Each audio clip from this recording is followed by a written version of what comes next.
In the delightful realm of a pet variety show, I, endowed with an uncanny ability to decipher the thoughts of dogs, was merrily indulging in the latest gossip. I listened intently as the canine companions of renowned performers exchanged their tales. Suddenly, a cry pierced through the air. "Master, save me. I can barely hold on."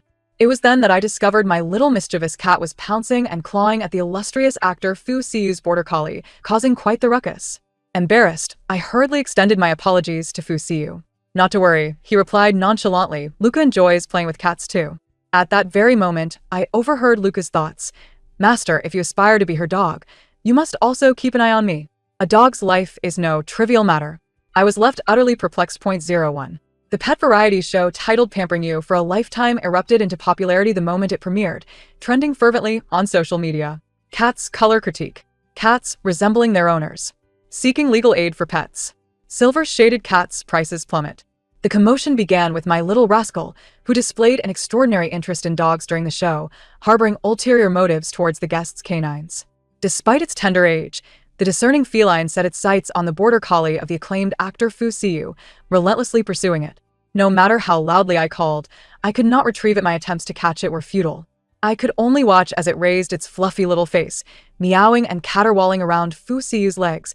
The imposing border collie, intimidated, cowered behind its owner, trembling in fear. My bold little feline paid no heed to my plight, leaving me to dig my toes into the ground in frustration. I nearly wished to sever our mother-daughter bond on the spot. "Milk tea, you come back," I said through gritted teeth, forcing a smile. I even endured the pain of extracting the most expensive cat treats in an attempt to lure it back with culinary delights. It didn't even spare me a glance. "Oh dear, have you not realized your mother's standing after 8 months of companionship? While I too have an affinity for Fu Siu's dog, can you truly aspire to such an illustrious household? Get a grip, will you?" 02. Meanwhile, the barrage of comments surged forth with fervor, and without exception, they were all directed at me with scorn. Why did the production team invite Sharon? Are they intent on feeding the audience excrement? I can't believe it. The owner of the milk tea is actually Sharon. How could my dream cat have such a mother? Can't they just leave the cat with its owner? I'm utterly exasperated by this leech. Sharon. Why don't I simply go and take the cat away? Is it that I don't want to? No, it's that I'm afraid. The national idol, Fu Siu, stood there with a handsome, cold expression, leaning against the border collie, indifferent as he gazed at me. I could only remain rooted in place, offering a polite, awkward smile. After all, as a minor celebrity, I had already garnered thousands of insults on the very day the guest list was announced. If I were to approach Fu Siu any closer, his fans would surely explode the live stream. Having been in the shadows for over half a year, this was the only opportunity one had managed to secure. Even if it meant enduring insults, I was determined to sit through from the first episode to the last, fully collecting my appearance fee. 03. At the beginning of this year, I inadvertently offended the little princess of the entertainment industry, Su Jiao Jiao, with a single remark. We were recording a charity program aimed at rescuing small animals together. When Su Jiao Jiao attempted to feed a chocolate to a puppy to showcase her compassion, I intervened. Her ignorant act of giving chocolate to the dog quickly made headlines. In a bid to salvage her reputation, she desperately sought to prove her closeness to animals by forcing an injured dog to perform. Unable to bear the sight, I took the puppy away before she could go on stage. "It's injured. You should use another one," I implored her earnestly. In return, I was met with her impatient insults. "Are you a veterinarian? Do you have a license? This one has a beautiful coat and looks good on camera, so step aside." Consequently, this incident backstage was leaked, but it was edited to portray me as someone who coveted the puppy and coerced Su Jiao Jiao into a switch. There were even those who investigated, discovering that I had neither a veterinary license, nor had I ever owned a dog, nor followed any dog-related accounts, concluding that I must have spoken out of turn for the sake of the dog. A deluge of online trolls and marketing accounts descended upon me, and my small agency crumbled under the pressure, leading to my immediate suspension as they pleaded for the little princess to spare me and not ruin the livelihoods of others. Indeed, I was neither a veterinarian nor had I ever owned a dog. I simply had the ability to read minds, specifically the hearts of dogs. 04. In the ensuing 6 months, I received no significant offers, and even the occasional odd jobs and social engagements were scarce. My best friend, seeing me on the verge of starvation, graciously bestowed upon me a job to help her feed her cat. She was often away traveling for work, and her precious cat could not be trusted in a pet shop, so she implored me to care for it at her home. Eventually, the cat gave birth to kittens, and I was fortunate enough to receive one, which I named Milk Tea. During this low point in my life, the companionship of Milk Tea brought a vibrant freshness.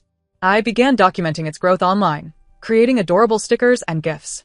Within a few months, Milk Tea's account amassed millions of followers, far surpassing my verified artist account by several hundred times. It was at this moment that the production team reached out to me. Holding Milk Tea, I wept profusely. "Sweetheart, you are my little treasure, my fortune. Once I earn some money, we'll feast luxuriously. If only I could read the mind of my cat, I would never have allowed it to approach Fu Siu's dog."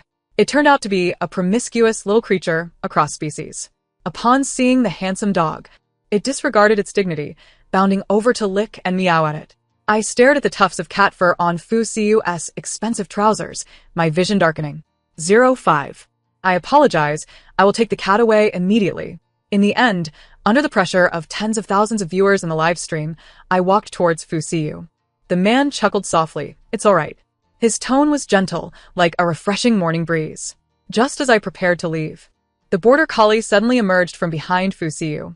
Its gaze, sharp as a blade, softened upon seeing me. It lowered its noble head, affectionately rubbing against me.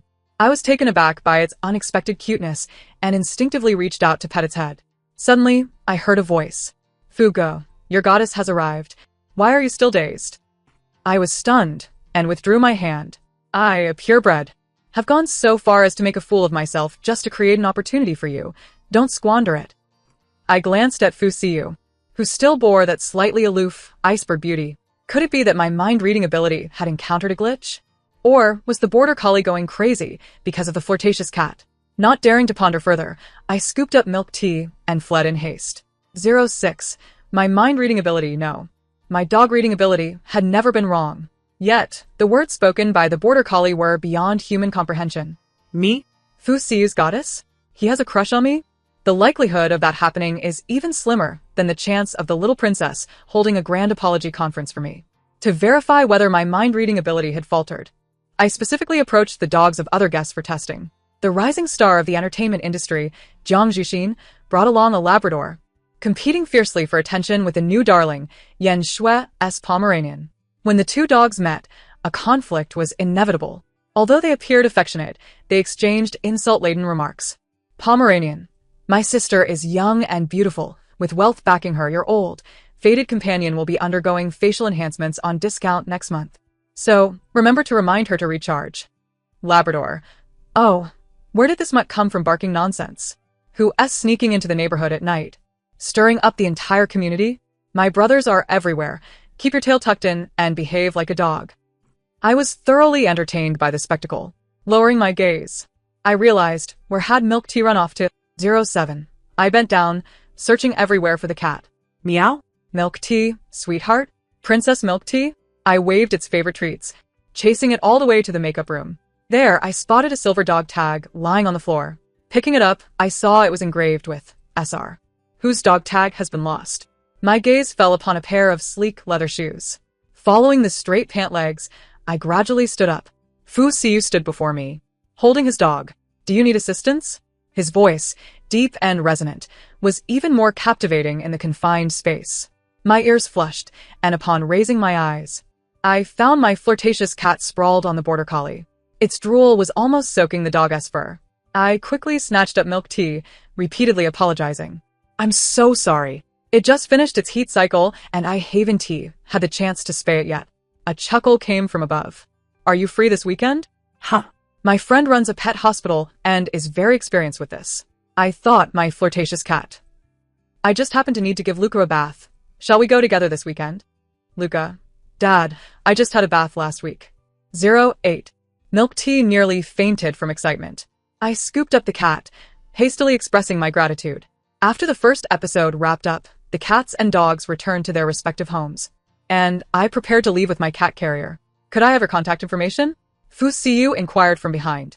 I thought he was merely being courteous, but to my surprise, he was serious. Noticing my hesitation, Fu Siu showcased photos of the pet hospital on his phone. "Although it's my friend S, the qualifications and equipment are quite reliable. It's not that I don't trust your friend, I replied, glancing at Milk Tea, who seemed on the verge of depression. But I appreciate the offer. In the days that followed, I exerted every effort to cheer up Milk Tea, but it ignored me aside from its basic needs. Due to the contract, my account had to be updated daily during the broadcast, and soon, my stock of content was depleted. The new cat photos featured Milk Tea with a deeply sorrowful expression. At first, the fans found it novel and cute. But it wasn't too long before some began to question whether I was mistreating Milk Tea, accusing me of exploiting my child for profit after experiencing success on the show. My long-unheard agent, Sister Lee, even called to check on me. I heard Fu Siu added you on WeChat at the venue. I briefly explained the situation. Even if he added me, it's nothing. His moments are filled with dogs. All dogs? The person opposite me appeared puzzled. I had added him due to work before, and he has never posted any pictures of dogs. If he had, I would definitely have liked them. Could it be that he shared his personal WeChat with me? Or perhaps his posts were set to a specific audience, or, more audaciously, only visible to me? I opened Fu Siu's moments once more. He had only begun sharing pictures of dogs in the past week. Prior to that, his posts were solely about business. Did he only start posting after adding me? My heart fluttered with unrealistic fantasies. I trembled as I clicked like. Shortly after, a new message popped up on WeChat. Fu Siu, are you free on Saturday? Initially, I intended to decline. I was worried that if I forced him to go for neutering, he might become stressed. After a brief silence on the other end, he spoke. I'll come pick you up. Bring Luca along. Accompanied by a low chuckle, he added, let him sacrifice his charm. I replied, great idea. The incessant barking echoed in my ears. Woof woof woof woof. Luca, doesn't my innocence matter? When Saturday arrived, Fu Siu drove to pick me up. The film emperor was dressed casually today, donning a loose gray sweatshirt paired with fitted trousers, embodying the image of a tall man. I was almost entranced. As soon as Luca appeared, the previously listless Milk Tea perked up. Seizing the opportunity, I secured its cage in the back seat and proactively took my place in the passenger seat. I couldn't possibly treat the film emperor as my chauffeur. Upon entering the car, I was struck by an uneasy feeling. A few adorable plush dog toys adorned the dashboard of the passenger seat. This was clearly feminine paraphernalia. Sitting on the soft passenger seat felt as uncomfortable as a bed of nails, a prickly sensation at my back. Although Fu Siu had publicly claimed to be single for years, and even his dog referred to him as a bachelor, every trace before me indicated that this passenger seat was claimed. During the drive, Fu Siu asked me several questions, to which my responses were somewhat perfunctory. Noticing my sudden aloofness, he fell silent for the latter half of the journey. Aside from the soft gurgle from the back seat, only the canine chatter that only I could hear filled the air. Luca, why are you two not talking? Weren't you prepared with several topics yesterday? Why go mute the moment you got in the car? Are you naturally taciturn? I was taken aback, staring through the rearview mirror at the anxious Luca.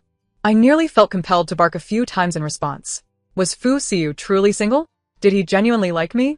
But we had barely known each other before. The director of the pet hospital unexpectedly turned out to be a handsome young man, his features reminiscent of peach blossoms beneath his mask. Luca clearly knew him well, bounding towards him as soon as we disembarked. And who is this lovely lady?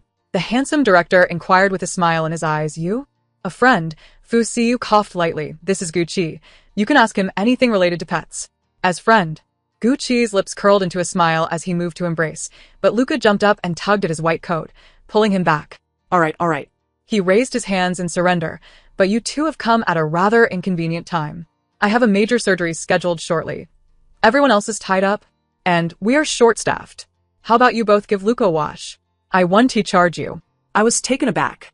Luca blinked his big eyes, obediently standing in the wash basin. After the Milk Tea was taken for surgery, I waited outside. Fu Siu rolled up his sleeves, picked up the shower head, and began wetting Luca's fur with remarkable skill. Can you lend a hand? Worried that I might be more of a hindrance, I hesitated, but since the owner had asked, I felt no qualms. I've never washed a dog before. Is that all right? No problem. Luca barked excitedly, turning in a circle. Luca, even if I shed a layer of skin for the happiness of my mute master, I can manage it. I couldn't help but chuckle. What's so funny? Fu Siu glanced up slightly. Nothing, just. I smiled at the bewildered mute master. A bubble landed on his bangs, the handiwork of Luca. I leaned over to brush the bubble away. When Luca suddenly splashed water everywhere, I slipped and nearly fell flat on my back. Strong arms steadied me from behind. I looked up to see Fu Siyu's apologetic expression and burst into laughter. The two of us, drenched, exchanged glances. Luca let out a proud bark. Luca, don't forget to reward me with a chicken leg, master. Fu Siyu handed me a clean towel. It seems he still needs to attend training school. Luca lay down in a pitiful manner, constantly rubbing his head against my palm. Luca, goddess, he is so ungrateful. Please speak on my behalf. He is actually quite clever. Then do you like him? Fu Siyu's gaze dropped as he continued rinsing Luca. I do. Then would you like to be his owner? What? What did I just hear? When I looked back at Fu Siyu, he had already lowered his gaze. Could it be that I had misheard? To be his owner. I desperately yearned to uncover his thoughts when Gucci emerged from the surgery room. After the procedure, keep him warm. You can only feed him water after 4 hours. The milk tea, adorned with a large Elizabethan collar, looked pitiful and listless. My heart ached as I gently consoled it. It glanced away, sulking. Cleaned up, Luca was lively, looking absolutely charming as he nudged the milk tea with his nose. But the latter appeared utterly disinterested. My heart raced as I sought any excuse to leave. As I departed, I was bombarded with Luca's chaotic inner monologue. Why is Sister Milk Tea ignoring me? Is she annoyed with me? He couldn't pick up on any of his owner signals. On the way back, Fu Siyu's voice rolled around in my mind like a wheel, leaving me in a state of turmoil. Was it merely a casual remark? Or was he deliberately dropping hints? At that moment, I was unaware that after I left the pet hospital, Gucci had already caught wind of the situation. Is this the one you've been searching for all this time? He stood with crossed arms, smugly declaring, So, what do you think? I intentionally sent the clinic staff away to create a moment for you two alone. With that, you can't possibly deny me a meal, can you? Indeed. Your timing was impeccable. Fu Siyu replied coldly, I'll treat you to some stir-fried chestnuts. Pamper You for a Lifetime continues to update, its popularity steadily rising. Fans have transitioned from the open and covert rivalry of the pets to the lives of their owners, with a plethora of memes circulating online. Aside from my silver tabby-esque lecherous antics gaining traction, audiences are most eager to witness the daily interactions between Fu Siyu and Luca. The production team arranged an episode to visit a celebrity's home, filming the daily lives of pets and their owners. Since the milk tea had just undergone surgery, it was scheduled for later. Fu Siyu was set to go first. That day, I had no engagements and lounged at home watching the live broadcast. When I saw Luca pulling out a large bag of items from some corner, my potato chips nearly fell from my hands. It was all merchandise customized for milk tea. Recently, I had ordered a batch of merchandise for milk tea, available for fans to claim for free based on their levels, including cards, cups, pillows, etc. Besides adorable photos of milk tea, there were also several cards of me holding milk tea, though only my hand was visible. On camera, Fu Siyu's home was filled with all the merchandise, even in multiples. The only plausible explanation sent chills down my spine. He must have purchased them separately. Not only I noticed, but the live chat also erupted. Did I see that correctly? Is that the merchandise of the plush cat? Luca is cool on the outside but warm on the inside, secretly hoarding so many adorable photos of milk tea. Wake up, folks. Luca can't surf the web or scan QR codes. The one buying these can only be. Perhaps it was SHRing who personally bestowed the silver chain upon the esteemed actor, FSY, compelling him to acknowledge it out of courtesy.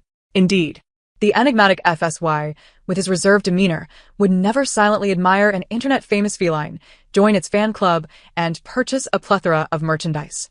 To my astonishment, SHRing, the opportunist, managed to ride the wave of popularity even in another's live stream. As the broadcast continued, a glimmer of silver slipped from the table, and a chain fell to the ground amidst the commotion. Just as the host reached down to retrieve it, Luca suddenly sprang into action. The docile canine clamped its jaws around the chain, preventing the host from touching it. While soothing Luca, FSY took hold of the silver chain, saying, I apologize. I hold this chain quite dearly, and he assumed you were trying to take it. Would you mind showing it to the viewers on camera? The curiosity of the host and audience was piqued. The camera zoomed in on a delicate silver tag that shimmered with light. SR? The host read aloud the letters inscribed. It represents someone very important to me, FSY replied nonchalantly. Oh, the host chuckled, a knowing smile gracing his lips. This explanation cast an air of ambiguity over the live stream. Someone very important? Who? What have I missed? Let us not spread baseless rumors. Can't an important person be a family member or friend? I recognized it immediately. Despite the slight variations in material, The familiar letters and patterns on the tag were unmistakable. I was certain it was the same dog tag I had found backstage that day. SR. A bold thought surged through my mind. I lifted my bubble tea. Could it be that he truly has feelings for me? In response, the bubble tea merely let out a lethargic meow. Surely, my intuition couldn't be mistaken. Could it be that I had forgotten a previous encounter with the esteemed actor? Before I could ponder further, someone had already stepped forward to claim the spotlight. On May 20th, SGAGO posted a stunning bouquet of vibrant roses on Weibo, alongside a card that read, "To dear Rachel Sue." The caption, "An ordinary day becomes extraordinary because of you." Fans erupted in excitement in the comments. Is the little princess going official? Has she found love? Who is so lucky to earn GAGO's affection? Isn't SR obvious? Remember the trending topic from last week on that adorable pet variety show? FSY revealed an important person. If he's her brother-in-law, I can accept it. FSY's girlfriend, the very person, SR. The announcement on May 20th sent several trending topics soaring to the top. SGAGO responded to fans in the comments, "Please don't speculate. We are all just good friends." A classic case of not a single silver coin hidden here. FSY had not opened a personal Weibo account, leading many to flock to his studio's page, demanding to know if SGAGO was truly his sister-in-law. The studio maintained an aloof silence, offering no response. The rumors spun wilder, with the absence of denial interpreted as tacit approval.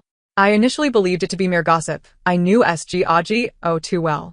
Given FSY Studio's notorious reluctance to clarify obvious rumors, it was not until I brought my bubble tea for follow-up appointment that I unexpectedly encountered the two principal parties in the parking lot. "Are you not taking care of the child?"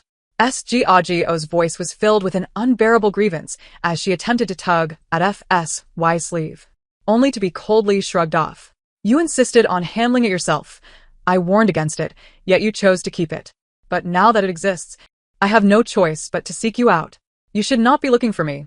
You ought to head upstairs to find a doctor. How can you be so irresponsible? What am I to you? I wouldn't mind taking care of one more mouth after it is born, but do not contact me again." FSI. SGAGO attempted to lunge at the man, but he deftly sidestepped, nearly causing her to stumble. The two parted ways, driving off in separate directions. I concealed myself in the shadows, pressing my hand over my mouth, my emotions tumultuously churning. What a scandalous revelation I had stumbled upon. The person I loathed most, and the one I believed harbored feelings for me, were entangled in this manner. I leaned against the wall, retching. It appeared even Luca had learned to lie. FSYSSR was not me at all. After a month-long hiatus, the bubble tea finally returned to resume filming. FSY approached with Luca in tow, but I preemptively halted him. "There's no need for you to trouble yourself, Teacher F." I lowered my gaze, avoiding his probing eyes. Following its neutering, the bubble tea had ceased to be Luca's adoring pet, instead aligning with me in unwavering solidarity. Luca, feeling neglected, circled around the bubble tea with a forlorn demeanor. "What's wrong? Have you forgotten me already after such a brief absence? Did I do something wrong?" The tall border collie was as restless as a cat on a hot tin roof, while its owner stood tall, his brow furrowed. FSY, with his remarkable acuity, swiftly sensed my aloofness, but maintained a gentlemanly and amicable demeanor. "Shall we share a drink after this?" Before I could decline, he added, "I have something to discuss." FSI. A delightful female voice interrupted him. SGAGO approached, leading a Labrador, and unceremoniously squeezed past me. The director had mentioned that the new episode would feature surprise guests. They had indeed chosen wisely, selecting FSY's rumored girlfriend and my adversary. Memories of past grievances, where I had been silenced and subjected to online harassment for interfering with the little princess's affairs, flooded back. Had it not been for the contract I signed, I would have fled immediately. In stark contrast to my increasingly pallid complexion, the live stream's excitement surged, as the director had anticipated, reaching new heights with SGAGO's appearance. I never expected the mystery guest announced by the production team to be the little princess of the entertainment industry. Is she here to make an official announcement? GAGO must be here for FSY. They and their dogs are the perfect match. What with the bubble tea and lemon tea? Such different species, and yet you can ship them. How hungry are you? Please refrain from shipping CPs so recklessly. I must clarify that I am not a fan of SHRing, but GAGO has a history of controversies from previous shows. How much does it cost to get in here? Let us make some money together. As the live stream commenced, the camera focused on Luca. As we all know, Border Collies are incredibly intelligent and possess a unique bond with their owners. The host skillfully guided the conversation, crouching down to ask Luca, "Is the person your master likes present today?" The question sent ripples of excitement through the crowd. Clearly, the production team was determined to seize the spotlight. Prior to the show, FSY had been pulled away for an urgent interview by another team, leaving only the dog behind. Even in the absence of its owner, the production team had myriad ways to generate buzz. The host continued, "Can Luca tell us who your master likes?" The audience eagerly anticipated the unfolding spectacle. Luca. Standing tall and proud, made a beeline for me. Hey. "I know this one. Remember to give me an extra treat tonight." The host felt the awkwardness. "Why don't you take another look?" After saying this, he tugged at Luca's leash, attempting to draw it away from me, but Luca promptly lay down at my feet. The audience exchanged glances. SGAGO could no longer remain seated. "It's my fault. I used to teach Luca not to scratch the sofa, and now he dislikes me." She cast a playful glance at me. "Sring, that's not fair. You've hidden Luca's favorite treats to lure him closer. At home? Education? Has GAGO been to teacher FS house?" The relationship is evident. I knew Luca wouldn't approach that opportunist SHRing. Too many little tricks at play. SGAGO pulled a treat from her bag, gently stroking Luca while offering it to him. "Come, have mine." Luca merely turned away, ignoring the gesture. Su Jiao's expression was taut, her lips stiff as she insisted on forcing a snack into Luca's mouth. I watched as Luca, caught between the admonitions of Fu Si, struggled in anguish, and I felt a twinge of sympathy. He isn't accustomed to this. As I raised my hand, Luca stood up, nudging my palm with his head. It was evident who he was more intimate and familiar with, requiring no further words. For those who just heard the dog barking, come out and see who is Luca closer to. I never expected the little princess of the entertainment industry to lose favor in the pet world. It seems she's a bit desperate now. At this rate, perhaps her claim of SR on Weibo is merely a means to ride the coattails of popularity. Fu. The film emperor has never liked her posts. Su Jiao's face turned a shade of iron, her voice laced with grievance and sorrow. "Sharon, I once hold it against you for what you did to steal the dog before, but now you aim to steal its owner as well?" The room fell silent. Su Jiao's words were undoubtedly a bombshell. Fans and passers-by in the live stream erupted into chaos, forcing a halt. Calls from my manager and company executives flooded in. "You're competing with Su Jiao for a man?" My manager was succinct. What are you talking about? Suppressing the mind-reading aspect, I recounted the situation at that time, prompting Lee to sigh even more heavily. "It's over. You won't be able to clear your name even if you jumped into the Yellow River." I understood. Though reason was on my side, Su Jiao was the darling of the industry, merely dabbling in entertainment, able to manipulate public opinion with a mere nod. The tragic experience from a year ago was about to replay.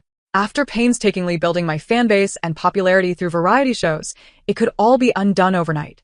The trending topics turned sour, accompanied by unflattering photos of me deliberately captured, past grievances with Su Jiao resurfacing on trending, even crafted into short videos maliciously circulated by various marketing accounts. The production team informed me that if public sentiment grew too intense, I might not be needed for future participation. I had begun drafting my job search resume when suddenly I received a call from my manager. "Sharon, quickly check Weibo." My negative trending topic had vanished. In its place was Fu Si's topic soaring high. Fu Si's first Weibo post, "Pet you for a lifetime, an apology from the production team." The only attention from the film emperor. There were still a few trending topics demanding an apology from Su Jiao, and in the blink of an eye, they disappeared. Indeed, money speaks volumes. Lee lamented from the other end. I hastily clicked on Fu Si's newly registered Weibo, where he had posted a simple clarification. He explained that Su Jiao had indeed known him through the pet, but it was solely limited to interactions among pets, with no further implications. At that time, Su Jiao, through a mutual friend, had implored Fu Si to allow Luca to mate. The friend was Luca's previous owner, and he couldn't refuse. As he was pressed for time with filming, he let Luca stay with her for a few days. When he finally had the chance to check on them, he discovered that Su Jiao's dog was too small to conceive. Luca had lost considerable weight in the unfamiliar environment, prompting Fu Si to bring him back. Unexpectedly, a week later, Su Jiao claimed her Labrador was pregnant and insisted Fu Si take responsibility. Fu Si's Weibo post contained only that clarification, leaving the subsequent details unspoken. I repeatedly clicked on the lengthy voice message he had sent me, my face flushing with warmth. He had intentionally explained this to me. Had he seen me in the parking lot that day? Gripping my phone, my emotions were in turmoil. The phone rang, and I answered with a trembling voice. Sure, Rong. Would you like to have dinner together tonight? His deep voice was no longer just a simple voice message. Once someone I could only admire from afar. He had personally come to pick me up from my old, shabby neighborhood. From a distance, I spotted a hand resting on the car window, slender fingers holding a cigarette. The knuckles distinct and pale, enough to conjure an image of its handsome owner. The car's glass reflected my bashful face. Fu Si wore a casual black shirt today. The collar casually open, his profile sharp, his eyes lost in the night shadows. As soon as I got into the car, he extinguished the cigarette. There's a new private kitchen nearby, recommended by Gucci. I lowered my head, unable to meet his gaze. Just as I was pondering how to break the awkwardness, a familiar commotion came from the back seat. Woof woof woof. Luca, you brought someone out. And it's just for a meal? Don't let me look down on you. I took a deep breath to conceal my emotions. Turning to pet Luca's head. Fu Si sighed. He insists on coming along. Luca, if I don't come, you, this dullard, might end up lonely for life. He.S. quite well behaved. That day on the show, Luca's differential treatment had certainly struck a blow to Su Jiao's pride. Well behaved, the traffic light flickered. The car halted at the intersection. Fu Si turned his head and chuckled lightly. Is it just him? My back straightened, pressing against the seat. Fine beads of sweat forming on my forehead. The milk tea is also quite well behaved. The sudden flirtation left me, a singleton for over 20 years, at a loss. Especially coming from someone like Fu Si. His hand lightly tapped the steering wheel, so is its owner. Just as we arrived at the private kitchen's parking lot, a pink supercar pulled up beside us, flashing its hazard lights frantically. Su Jiao jumped out of the car, her eyes red, glaring at me in the passenger seat, as if she wanted to break through the windshield and tear me apart. A gentle pat on the back of my hand came from the man in the driver's seat, signaling me not to be nervous. He would handle it.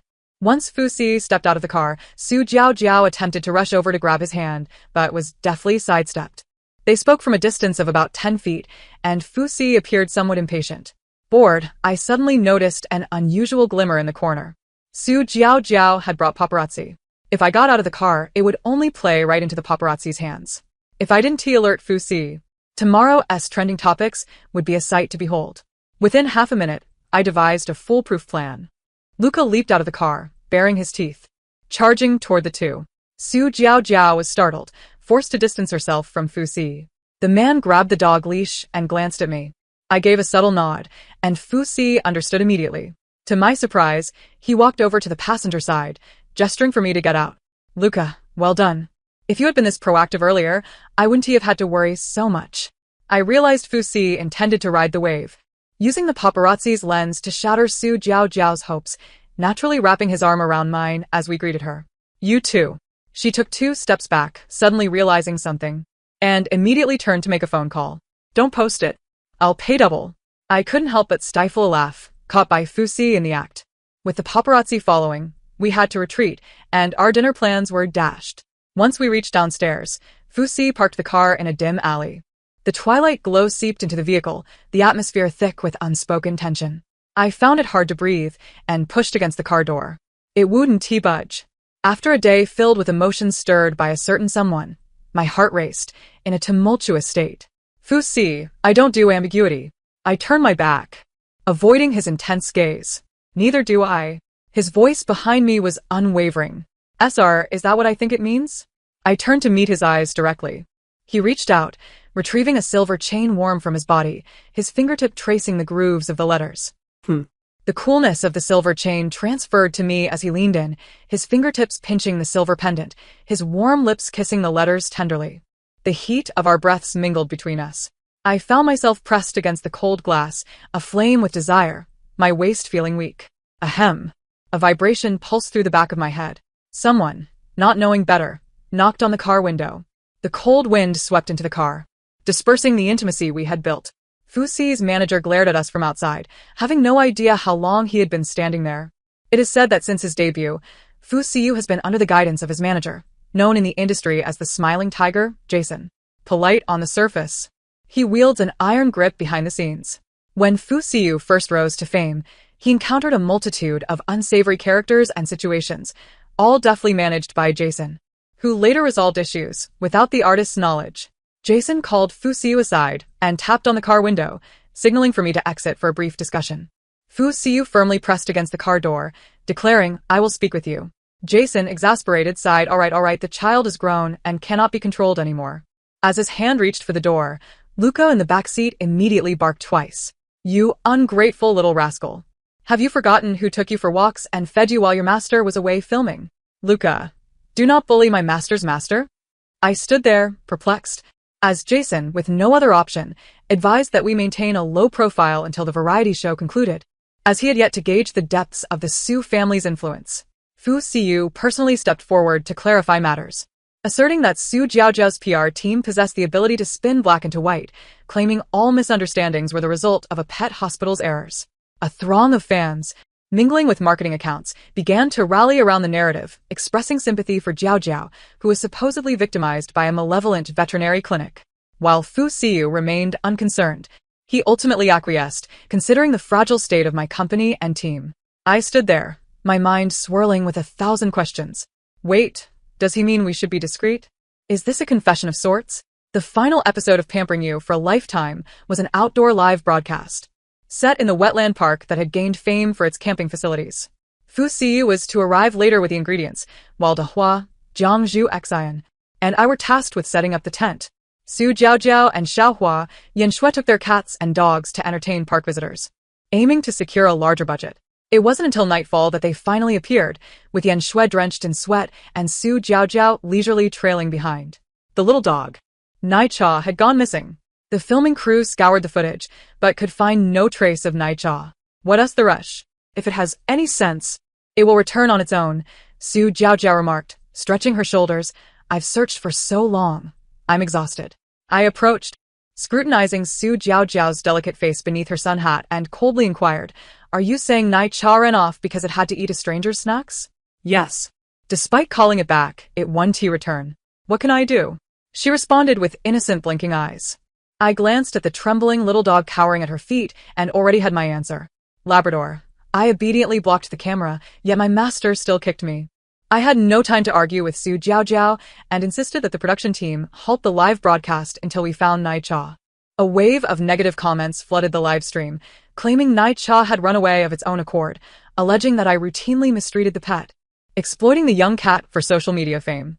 To capture aesthetically pleasing photos, I was accused of coercing Nai Cha, even dredging up a series of distressing cat photos post-neutering. How else could such an affectionate and endearing silver tabby cat, who would normally cling to its owner, find the opportunity to escape? This ludicrous narrative spread to various social media platforms within an afternoon, branding me as an animal abuser who exploited pets for publicity.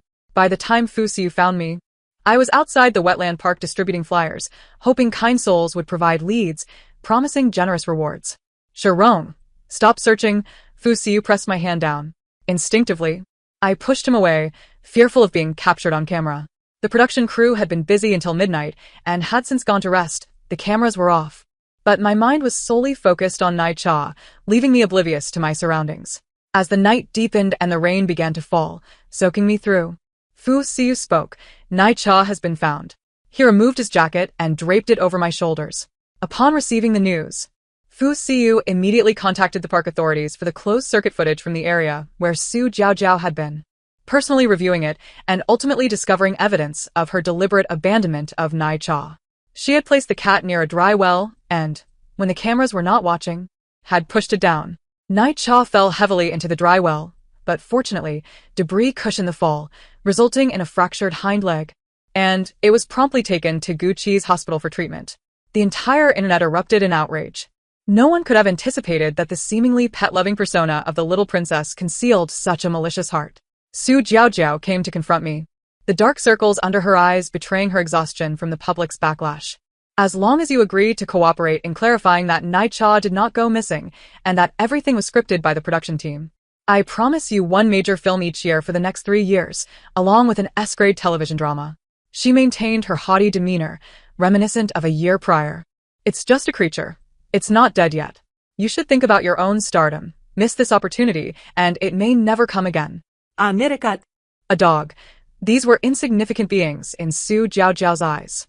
Yet to me, Nai Cha was a beloved pet, a friend, and a family member who had stood by me through my lowest moments. They suffered in silence, unable to voice their pain or escape.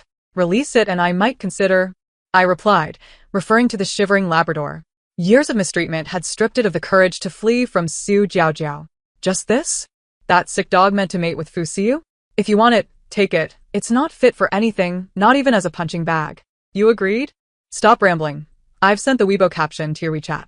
No need to send it. I pulled my phone from my bag. We're live. No matter how powerful the Su family may be, they could not silence the voices across the internet. Su Jiaojiao's name became utterly tarnished. Many even called for her to undergo psychological evaluation, as those who abuse animals are often potential threats. The production team of Pampering You for a Lifetime publicly apologized for their negligence during the recording process, disassociating themselves from Su Jiaojiao while firmly declaring that no animal abuse had occurred during filming. I encountered Fu Xiu at Guqi's hospital, where Su Jiaojiao's rescued Labrador had been taken. I saw him squatting outside the cage, holding a typical dog treat that dogs adore, his expression troubled. "It won't eat the treat," I said as I reached out to comfort the Labrador, making a few allowed-to-eat gestures. Slowly it approached, sniffing cautiously before tentatively taking a small bite. "You still understand them so well," Fu Xiu remarked softly. "Only because they allow me to," I replied. "I wish to understand them better," he said, rising to his feet. "Shall we have dinner together next?" Given that I owed Fu Xiu a meal for his part in finding Nai Cha, it seemed reasonable. Who could have anticipated that his invitation to dinner meant going back to his home? Staring at the dark wooden door, I was taken aback. As the door swung open, a golden-brown figure leaped out. A large, well-behaved golden retriever eagerly approached Fu Xiu, circling him. It was a guide dog, one I recognized. Memories flooded back to a bustling subway station months prior, where a filthy golden retriever had been tangled with passers-by, barking desperately. Its long fur was matted with rain and mud, and no one dared to approach. Its urgent cries echoed in my ears. "I am a guide dog. My master has fallen. Please come with me to check on her."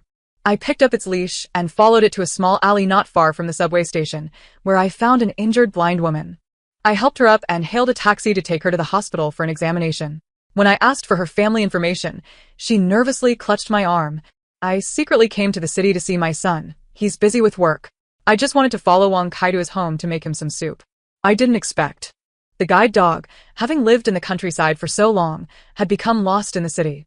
I instructed the aunt to disclose the address, only departing after ensuring the individual was safely delivered to their destination. Just then, a gentle and amiable woman appeared behind me, inquiring, "Ce, who has arrived?" It turned out that the blind aunt from that day was Fu Xi's mother. Despite having numerous acclaimed works displayed on grand screens, she could not witness her son's films with her own eyes. With her diligent hands, she supported Fu Xi's education, enabling him to rise from the mountains and be discovered by a talent scout while attending university in the bustling city. Proud of her son, she listened to his movies repeatedly, unable to see them herself. To avoid burdening him, she stubbornly resided in the countryside with her guide dog, Wang Kai. It was only after an unfortunate incident in the city that Fu Xi insisted on bringing his mother to live with him. Wang Kai waited for a long time that day, and you were the only one willing to accompany him. Fu Xi gazed at me tenderly. "Later, I found you through a friend, hoping to offer you some assistance, which you declined." Ah. So that was how I suddenly received several variety show offers from my agent during that period. I had thought that Su Jiaojiao was merely trying to play a prank on me. Hee, I shyly rubbed my head. "Why don't you give it another try?" Upon learning that I was the girl from that day, Fu Xi's mother was visibly moved, her eyes glistening with tears. At the dinner table, she persistently served me dishes, oblivious to the fact that my bowl was nearing overflow. Rather than intervening, Fu Xi chuckled quietly beside me, urging me to eat more. "This lad is just a tight-lipped one. Rong, don't take him to heart. Teacher Fu has helped me tremendously. Don't defend him. He can't compare to my Luca and Wang Kai's charm." "That is true," I replied, suppressing a smile. Before I left, the aunt gifted me a collection of felt dolls.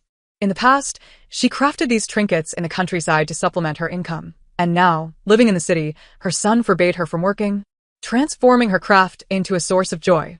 So that was the origin of the felt figurines in Fu Xi's car. After dinner, Fu Xi insisted on escorting me home, claiming it was on his way to take Luca for a stroll. The night breeze was gentle, and a faint aroma of greenery wafted around us. The clusters of flowers drooped on either side of the path, swaying gently in the wind. Our conversation flowed easily, neither of us daring to address how far we had come. Luca, hey, if you keep walking, you'll end up at her doorstep. My ears flushed crimson upon hearing this. Let's stop here. My home is just ahead. All right, Fusi replied calmly. Just as I took a step, Luca, like a wild horse, circled around Fusi and me multiple times, tangling us together with his long leash. The sudden closeness allowed me to catch a whiff of his refreshing scent. I dared not meet Fusi's gaze. How about coming in for a cup of tea? Once home, Luca, as if fulfilling a mission, dashed to the balcony with a curious bubble tea in his mouth. Fusi surveyed the surroundings. You truly have never owned a dog before? There were no dog-related items in the house. My hand trembled slightly as I poured the tea. Yes. Then how? I knew he, like everyone else, was curious about the connection between me and the dog. But I could not reveal it.